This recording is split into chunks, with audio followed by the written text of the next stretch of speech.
We all have our images in our minds of what saints are, what saints look like.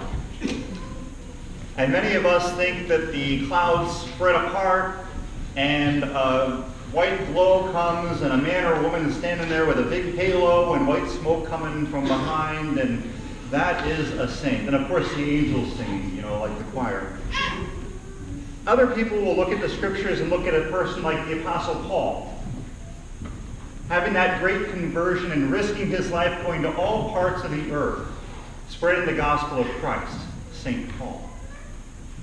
Or opening up the book of Saints and reading about the heroic lives of those men and women who opened up schools, who gave their lives to stand up to authority, who saved people, and eventually risked their lives for the sake of Christ and his church.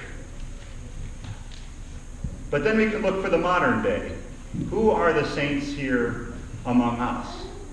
And I know what we're all thinking. I mean, we all look at Deacon Lee, and we think, that's what so look at me, I'm talking. Okay? But those saints among us, we can look at those out there that might have their hands folded a certain way, or their head cocked, and really look like they're playing the external part. And we say, they're probably saints. Well, we look at the gospel story today, and we read about St. Joseph. St. Joseph, he never spoke a single word in all of scriptures. The angel came to him, told him about this great plan, told him to stay with his wife, bring her into his home, and raise the Son of God. It didn't even say any words that he used to accept it, but he did indeed accept that great vocation, that great responsibility that God had given him. But we consider him a saint. We didn't read about in the scriptures him following Jesus, him risking his life, him doing all sorts of things. No. His job was a simple vocation. He was a carpenter.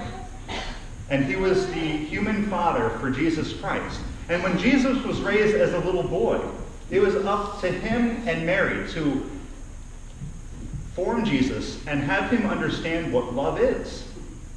As we all know, we don't understand that there can't even be a God or what love truly is unless we've been loved ourselves. And there are many, many, many out there, children and adults, who maybe through no fault of their own don't realize what true, authentic love is. Through neglect, through abuse, through some harsh tragedies that can happen in lives, manipulation and control, and never realize what true love is. Well, Joseph and Mary, by their roles as parents and their love for one another, brought that great love to Jesus. But it wasn't in these loud, boisterous ways. It was in the everyday. I can just imagine that Joseph would have Jesus into his little carpentry shop, and the small conversations of encouragement and the pats on the back, which happens in every single one of our families. When we spend time with our children, give them the loving ear, help them with their homework. It's all the day-to-day. Because we can easily say, well, how can I be a saint? I don't have the time to go out and risk my life and to open up schools and hospitals and all these things. I can't be like Mother Teresa and give up my family and go to India and work in Calcutta.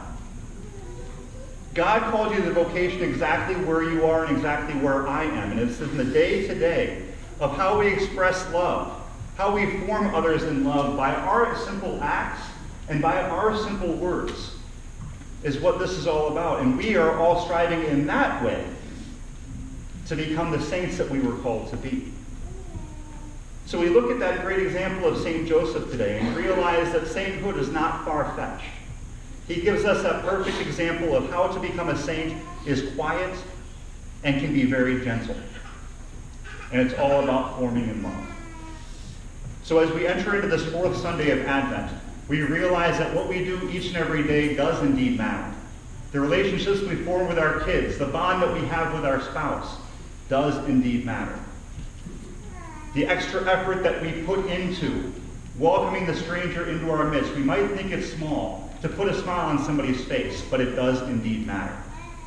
It's our road to sainthood. So may we open up our eyes a little bit wider this last Sunday of Advent as we move into the Christmas season, because Christ is right in front of us. And this whole exercise of Advent is opening our hearts a little bit more to recognize where he has already come into our lives.